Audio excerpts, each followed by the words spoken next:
Hello everyone. आज की इस क्लास में हम कवर करने वाले हैं अकाउंट के प्रैक्टिकल, जिसमें कि हमने दो पार्ट पहले ही डिस्कस कर चुके हैं इसके। ये पार्ट नंबर हमारा थर्ड है, जिसमें हम आगे के क्वेश्चंस को डिस्कस करेंगे।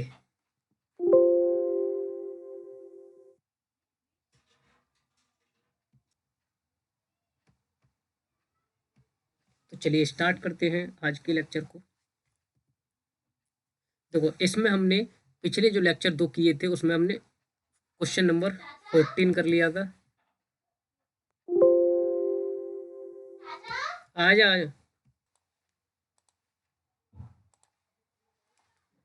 तो पिछले लेक्चर में हमने ये इलस्ट्रेशन नंबर 14 भी कवर कर लिया था। उसके बाद हमने एक नेक्स्ट चैप्टर का इलस्ट्रेशन नंबर 8 कर लिया था कवर। इसकी वीडियो भी आप देख सकते हैं, या क्लास में हमने डिस्कस कर लिया होगा ये, है ना, ऑफलाइन क्लास में। आज का जो क्वेश्चन है हमारा वो है 9, जिसमें कि पढ़ते हैं आगे। XYZ 3 लोग हैं फर्म में और वो अपने प्रॉफिट रेशियो को बांटते हैं 4-3-1 के अनुपात में। 31 मार्च 2021 को उनकी फर्म का उन्होंने क्या सोचा कि हम फर्म को बंद करना चाह रहे हैं, विघटन करना चाह रहे हैं, डिजोल्व करना चाह रहे हैं फर्म को, है ना। तो उन्होंने इस प्रकार उनका चिट्ठा इस समय ये था कि उनके पास कैपिटल पड़ी थी, तीनों के पास कुछ कुछ रिजर्व फंड पड़े थे, कुछ लोन दिया था एक्स ने फर्म को, वो भी था, तो भाई ये भी चुकाना पड़ेगा हमको। तो कुछ लेनदार भी पड़े थे हमारे पास, फ्री होल्ड प्रॉपर्टी थी, मशीनरी थी, लोन टू जेड, जेड को लोन दे रखा था फर्म ने, इधर वाला लोन ले रखा है फर्म ने, स्टॉक भी है कुछ हमारे पास, कुछ देनदार थे, उसमें से हमने प्रोविजन को माइनस भी किया है, कैश भी था। और भी अतिरिक्त सूचना हमारे पास इस प्रकार थी कि फ्री होल्ड प्रॉपर्टी से 2,20,000, मशीन से 1,10,000 और देनदारों से 10% कम रुपया हमें वसूल हो पाया। रहती से 1,20,000 और ख्याति से 40,000 रुपये, और लेनदारों को हमने 2.5% की छूट पर भुगतान करके संतुष्ट उनको कर दिया। 5,000 के हमें वसूली करते समय खर्चे हो गए हमारे, यानी कि हमने बाहर से पैसा उगाना चाहा तो उस समय हमारे 5,000 रुपये का खर्चा भी हो गया। किराए के 3,000 रुपये बकाया थे, तो भाई उनका भी पेमेंट करना पड़ेगा हमको, है ना। इन्होंने बोला हमसे कि आवश्यक खाते बनाइए, प्रिपेयर नेसेसरी लेजर अकाउंट। तो आवश्यक खाते का मतलब क्या हो गया कि सबसे पहले तो हमें बनाना पड़ेगा क्या, रियलाइजेशन अकाउंट। उसके बाद हमें बनाना पड़ेगा पार्टनर का कैपिटल अकाउंट, और लास्ट में बनाएंगे कैश या फिर बैंक अकाउंट, है ना। तो चलिए स्टार्ट करते हैं। सबसे पहले रियलाइजेशन अकाउंट बनेगा आपका, जिसमें कि कॉलम होंगे आपके, पहला होगा डेट का कॉलम, दूसरा पार्टिकुलर का, तीसरा होगा जेएफ का कॉलम, फिर होगा अमाउंट का। सेम रिपीट होंगे, डेट, पर्टिकुलर, जेएफ और अमाउंट। जब भी रियलाइजेशन अकाउंट बनाया जाता है तो सबसे पहले तो हमें ये सूचना लिखनी होती है कि हमारी पुरानी बैलेंस शीट में क्या क्या सूचनाएं थी, उनको एज इट उतार लेंगे। केवल संपत्ति और दायित्वों को, कैपिटल वगैरह इसमें नहीं लिखी जाएगी। तो संपत्तियों को लिखते हैं हम इधर साइड में पहले, ठीक है। और दायित्व जो है हमारे वो लिखे जाएंगे क्रेडिट साइड में, यानी कि लाइबिलिटी लाइबिलिटी जो हमारी इधर लिखी जाएंगी क्रेडिट साइड में। तो सबसे पहला काम तो हम यही कर लेते हैं। डेट जो हमारी चल रही थी वो क्या है, 2021 और मार्च 31, है ना, मार्च 31 चलेगी डेट। ये डेट डालनी है आपको। तो देखो, संपत्तियों से स्टार्ट होते हैं। फ्री होल्ड प्रॉपर्टी पड़ी है हमारे पास 1,80,000 की, एज इट एज लिख लेंगे उसको, टू फ्री होल्ड प्रॉपर्टी, ठीक है जी, लिख लेंगे। 1,80,000 की है तो सेम अमाउंट से लिख लेंगे इसको, 1,80,000 रुपये से। उसके बाद का काम क्या है हमारा, और देख लो संपत्तियां। मशीन पड़ी है हमारे पास 1,20,000 की, लिख लेंगे इसको भी सेम डेट में, टू मशीनरी, 1,20,000 रुपये की थी। उसके बाद और क्या है हमारे पास, कुछ देनदार भी पड़े थे हमारे पास। देनदार का अमाउंट याद रखना आप, लेस प्रोविजन वाला, प्रोविजन वाला जो घटा हुआ होता है ना उसको नहीं लिखते, अंदर जो दे रखा है हमें बैलेंस शीट में उसको लिखते हैं 1,60,000, तो देनदार लिख लेंगे हम। अच्छा, स्टॉक भी दे रखे हमें, है ना, कुछ स्टॉक भी दे रखे, तो स्टॉक और देनदार दोनों लिख लेंगे हम। तो टू स्टॉक लिख लेते हैं सबसे पहले। स्टॉक कितने का दे रखा है हमें, 1,30,000 का, तो 1.30 का स्टॉक लिख लेंगे। उसके बाद जो दे रखा है हमें देनदार 1,60,000 के, एज इट एज लिख लेंगे इनको भी। टू डेटर्स 1,60,000 रुपए का। ठीक है जी। अब क्या है हमारे पास, और कोई चीज है क्या इधर संपत्तियों में? और कुछ नहीं लिखा जाता ना। देखो दो चीज याद रखना आप, कैश को और इधर से कैपिटल को और रिजर्व को, या फिर हम बात करें लोन की, इनको नहीं लिखा जाता है ना। अब आते हैं इधर क्रेडिट साइड में, यानी कि बाई साइड में। डेट तो हमारी यही चल रही है ना, सूचना है तो हमारे पास 2021 मार्च 31 की दे रखी है, तो इसी डेट को लिखेंगे। बाई प्रोविजन, देखो जो ये वाला प्रोविजन था ना, ये हमारा दायित्व है ना। क्यों? कि हमने कुछ बना के रख रखा है प्रोविजन के, बाद में नुकसान हो सकता है हमें, तो ये वाला प्रोविजन भी हमारा लायबिलिटी साइड में लिखा जाता है। लायबिलिटी साइड का मतलब इधर साइड में लिख लेंगे प्रोविजन फॉर डाउटफुल, यानी कि पैसा डूब सकता है इतना। प्रोविजन फॉर डाउटफुल डेट, ठीक है। कितना था? 10,000 रुपये थे, लिख लेंगे इनको। और क्या था? एक लेनदार थे हमारे पास, कितने के थे? 80,000 के, इनको भी लिख लेंगे सेम डेट में बाई क्रेडिटर के नाम से। ठीक है जी। कितने के? 80,000 के, इनको लिख लिया हमने। और तो कोई दायित्व तो है नहीं हमारे पास। तो अब आती है इनके पेमेंट की बारी और उगाही करने की बारी, है ना। तो सबसे पहला काम क्या है हमारा, देख लो जी कहाँ से कितना पैसा मिला आपको। तो जैसे कि फ्री होल्ड प्रॉपर्टी हमने बेच दी, 2.20 मिल गया। मशीन से हमें 1.10 मिल गया। देनदारों से 10% कम मिल पाया हमें, है ना। तो जैसे जैसे पैसा मिला हमें, वो क्रेडिट साइड में लिख लेंगे, है ना। देखो इधर बैंक के नाम से कुछ चीज़ नहीं दे रखी है, तो हम कैश के नाम से भी चल सकते हैं ना।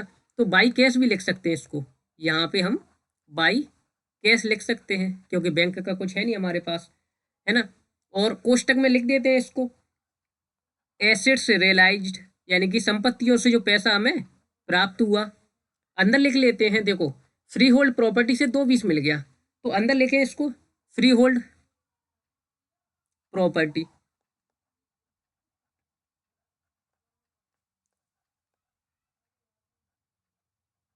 प्रॉपर्टी से कितना मिला हमें? 2,20,000 रुपये। संपत्तियां देखो सबसे पहले डेबिट साइड में लिखी जाएंगी, और उनसे जो प्राप्त हुआ पैसा वो क्रेडिट में लिखा जाएगा। ये चीज याद रखनी है आपको।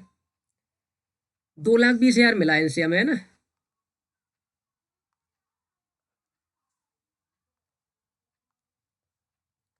तो 2,20,000 रुपये हम इससे लिख लेंगे। और कहाँ से क्या मिला?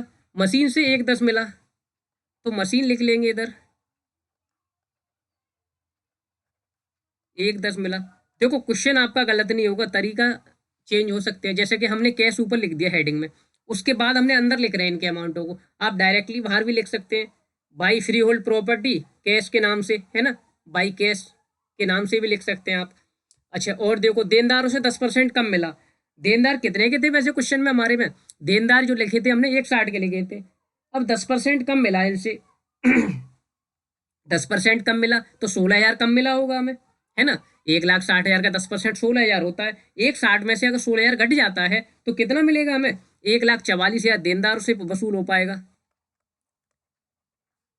1,44,000 यहाँ से वसूल हुआ हमें, ठीक है। और कहीं से कुछ पैसा मिला क्या हमें? रहतिये से 1.20 मिला, तो स्टॉक का भी लिख लेते हैं। रहतिये से 1.20 मिला, तो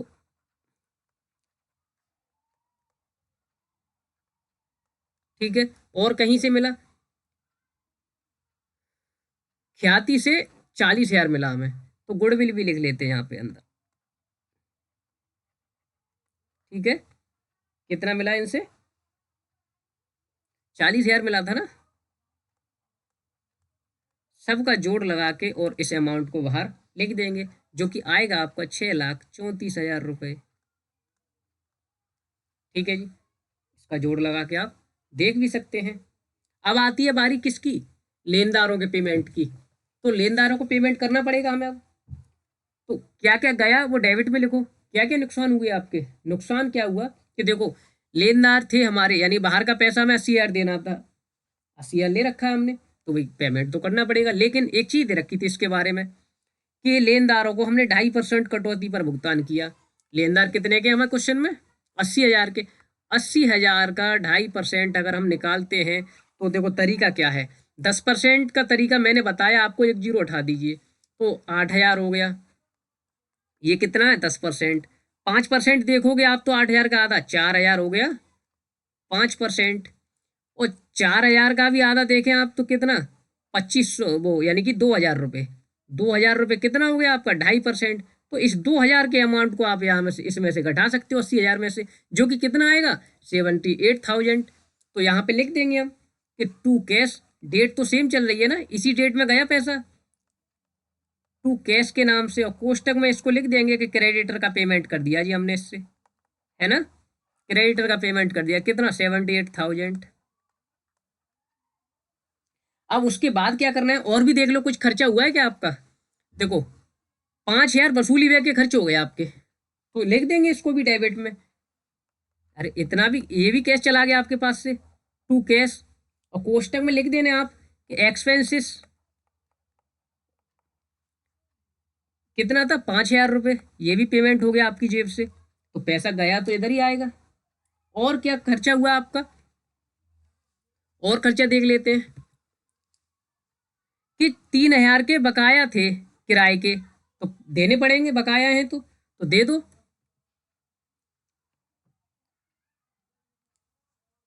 इसी डेट में टू कैश लिखे और कोष्टक में लिख देना आप रेंट। 3,000 रुपये पेमेंट कर दिया हमने इनको भी, रेंट का, है ना। अब क्या करना है हमें? अब तो देख लो जी, हो गई सारी सूचनाएं। देखो यहाँ पे तो कुछ नहीं बचा अब, तो टोटल कर लो किधर का ज़्यादा आ रहा है। टोटल करेंगे हम दोनों साइड में, तो टोटल आएगा हमारा, देख सकते हैं आप टोटल करके, तो टोटल आपका क्रेडिट साइड का ज़्यादा आएगा, जो कि 7,24,000 आएगा। देखने से भी महसूस हो रहा है 7,24,000 आएगा टोटल ज़्यादा। जो टोटल ज़्यादा होता है उसी टोटल को हम दोनों तरफ लिख देते हैं। और अंतर की राशि जो आती है, देखो इधर साइड में हमारे क्या थे? फायदे थे। इधर साइड में हमारे फायदे थे क्रेडिट साइड में, तो फायदे ज़्यादा आ रहे हैं ना, तो ऑब्वियसली प्रॉफिट आएगा हमारा। और डेट तो यही रहेगी, तो to profit on realisation, profit on realisation, ठीक है जी। अब 3 लोग थे पुराने, तो सबको देना पड़ेगा, एक्स को, वाई को और जेड को, तीनों लोगों को देना पड़ेगा प्रॉफिट जो हुआ हमें, है ना। तो बांट दो भाई, कितना अंतर आ रहा है देख लेंगे। जो अंतर की राशि आएगी वो आएगी आपकी 48,000। 48,000 आएगी आपकी अंतर की राशि। और इसको बांट देंगे किस रेशियो में? जो क्वेश्चन में रेशियो दे रखा था, 4, 3 और 1 का रेशियो। तो कैसे बांटेंगे इनको? देखो अंतर की राशि कितनी आ रही है? 48,000 रुपये। 48,000 को गुणा 4 और 3 7 और 1 8, 8 यानी कि 4/8 करेंगे। 4/8 का सीधा सीधा मतलब क्या होता है? 1/2। 1/2 का मतलब क्या हो गया? 48,000 का आधा। 48 का आधा कितना? 24,000 रुपये। तो ए के हिस्से में कितने गए? 24,000 रुपये गए, यानी कि एक्स के हिस्से में गए 24,000 रुपये, है ना। तो इसके कॉलम में लिख देंगे 24,000 रुपये। और किसका करना है हमें? बाई का 3/8 होगा, तो 48,000 का 3/8 निकाल लो आप। 48,000 गुणा 3/8, तो 8 से अगर हम 48 को काटते हैं तो 6 बार में जाता है ना। और जब 6 का गुणा हम 3 में करेंगे, इस 6 का गुणा 3 में करेंगे तो 18 आता है। और इन 3 जीरो को हम यहाँ पे लिख देंगे तो कितना आ जाएगा? 18,000 आ जाएगा। तो 18,000 आ गया इसका। अभी टोटल था, अब देखो तीसरे का निकालने की जरूरत नहीं है। तीसरा कितना था? टोटल तो 48,000 प्रॉफिट था, 2 का निकाल लिया तो बचा हुआ तीसरे का ही होगा ना। तो बचा हुआ कितना बचा है? केवल 6,000 ही तो बचा है, तो 6,000 इसका है। तीनों का जोड़ करेंगे तो कितना आएगा? 48,000। ये तो आ गया हमारा रियलाइजेशन अकाउंट, कंप्लीट हो गया। इसके बाद क्या करना है हमें? अब बनाना है हमें पार्टनर का कैपिटल अकाउंट, जिसमें कि कॉलम होंगे डेट का, पार्टिकुलर का, जेएफ का, XYZ, date particular JF XYZ, ठीक है जी। तो चलिए स्टार्ट कर लेते हैं इनको। हाँ, इससे पहले एक चीज और रह गई हमारी। क्या रह गया? कि देखो एक्स से लोन ले रखा था हमने 30,000 रुपये का, तो पेमेंट तो उनको करना पड़ेगा ना, पेमेंट तो उनको करना पड़ेगा। तो पैसा तो गया हमारे पास से, तो ऐसा करो इनको भी पेमेंट कर दो। तो ऐसा करते हैं, एक्स इनका देखो ये क्वेश्चन तो कंप्लीट हो गया आपका, है ना। मैं यहीं पे बना देता हूँ छोटा सा, इसका लेयर बना देता हूँ मैं। तो मतलब जनरल एंट्री कैसे होगी, है ना। देखो पैसा आपके पास से जाता है तो क्रेडिट होता है टू कैश या टू बैंक। जब पैसा आपके पास आता है तो कैश अकाउंट डेबिट या फिर बैंक अकाउंट डेबिट किया जाता है, ठीक है जी, याद रहेगा आपको। तो देखो हमने लोन लिया था एक्स से, उसका पेमेंट करना है उसका हमें। तो एंट्री क्या बनेगी इसकी, इसकी एंट्री बनेगी एक्स को पैसा मिला, हमारे पास से पैसा गया। तो सीधी सी बात है, पैसा गया तो टू तो कैश में आएगा ही आएगा, है ना, टू कैश होगा। और पेमेंट पाने वाले को तो डेबिट करते हैं, तो एक्स को करेंगे डेबिट। तो एक्स लोन अकाउंट डेबिट और टू कैश, ये बनेगी इसकी एंट्री 30,000 रुपये से। अब इसका लेयर बना देते हैं हम। लेयर बनाएंगे तो क्या करेंगे, देखो एक्स का लोन अकाउंट बनाएंगे तो एक्स के लोन अकाउंट में डेबिट साइड में 30,000 रुपये कैश के नाम से आप लिख देंगे, है ना। आ जाते हैं पार्टनर के कैपिटल अकाउंट पे। सबसे पहला काम कैपिटल अकाउंट बनाते समय क्रेडिट साइड स्टार्ट करेंगे 2021 और डेट है हमारी मार्च 31। सबसे पहला काम है हमारा बाई बैलेंस, यानी कि पुराना कोई बैलेंस इनके पास पड़ा था क्या, तो उसको लिख देंगे बाई बैलेंस बीडी। कितना था इनका बैलेंस, देखो 2 लाख, 1.5 लाख और 1 20। 2 लाख, 1.5 लाख और 1,20,000 रुपये। सबसे पहला काम हमारा ये होता है। उसके बाद का काम कि देखो कोई प्रॉफिट या कुछ और चीज बची थी, देखो रिजर्व जो होते हैं हमेशा पार्टनर के कैपिटल अकाउंट में बांट के लिख दिए जाते हैं। इन 40,000 को हम बांटेंगे और लिख देंगे। अब बांटेंगे कैसे भाई, है ना, ये भी चीज आ जाती है। जो 40,000 4-3-1 के अनुपात में कैसे बटेंगे ये भी बता देते हैं आपको।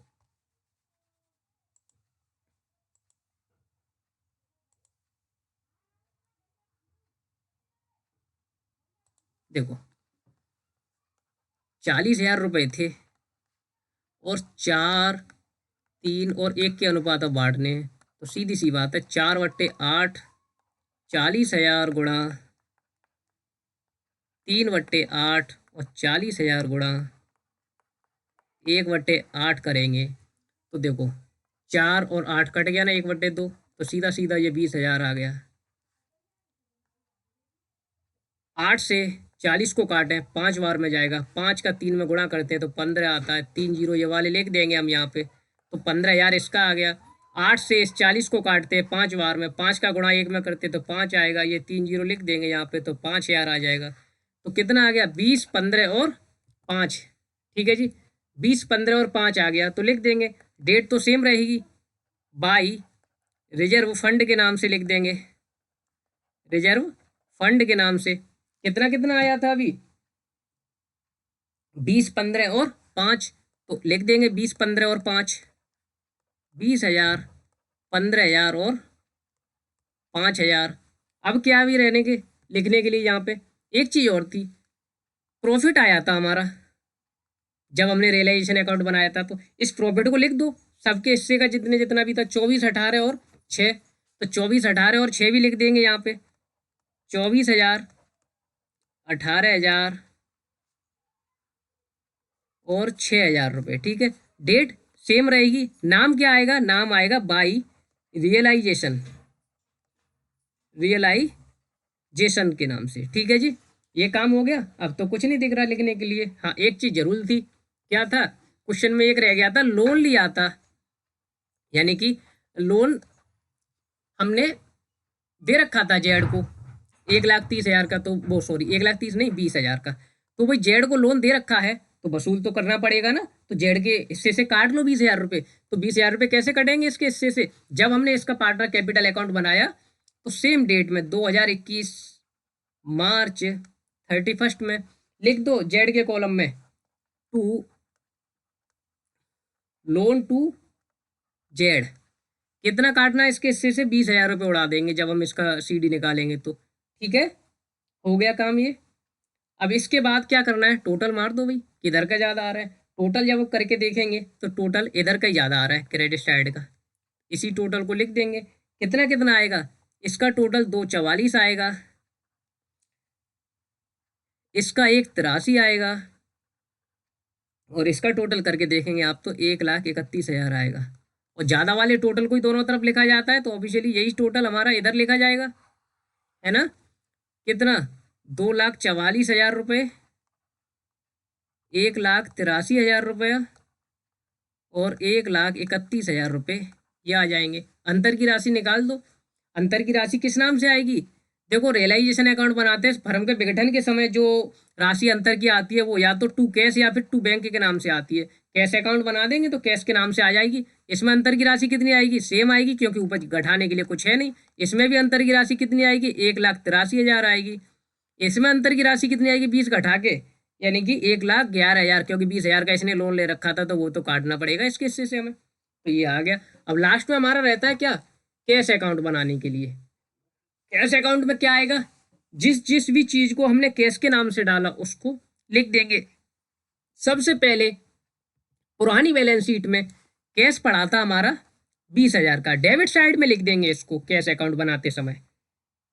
डेट सेम 2021 और मार्च 31,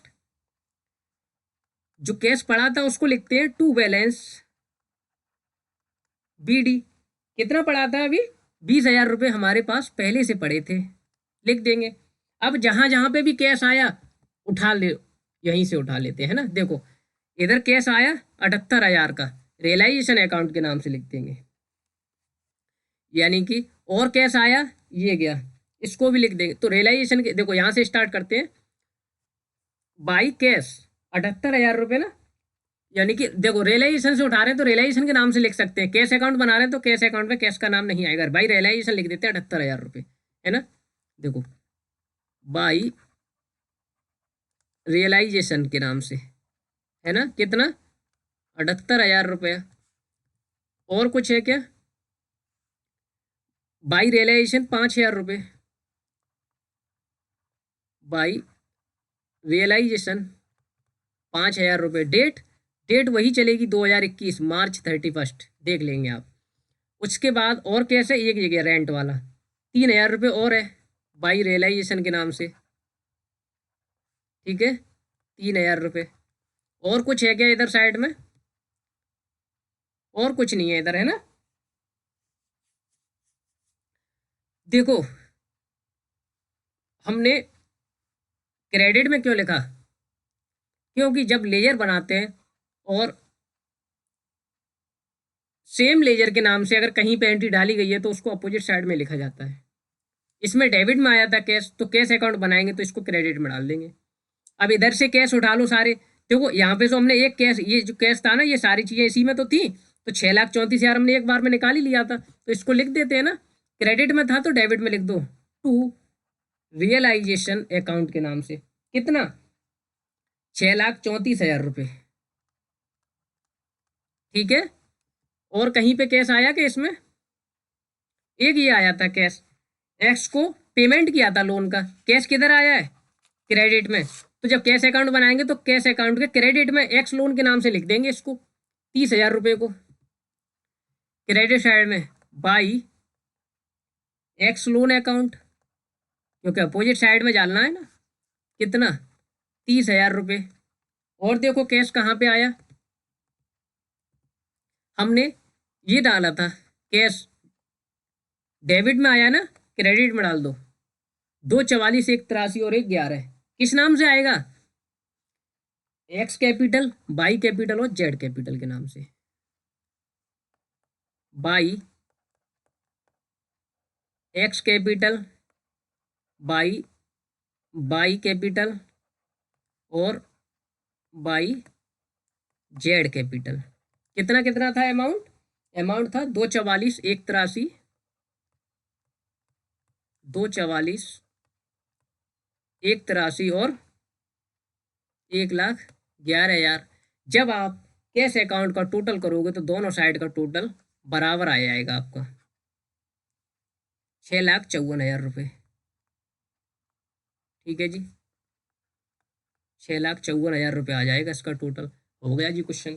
नेक्स्ट क्वेश्चन को अगली क्लास में डिस्कस कर लेंगे। कोई भी क्वेरी होती है आपको इस क्वेश्चन से रिलेटेड तो आप कमेंट बॉक्स में पूछ सकते हैं।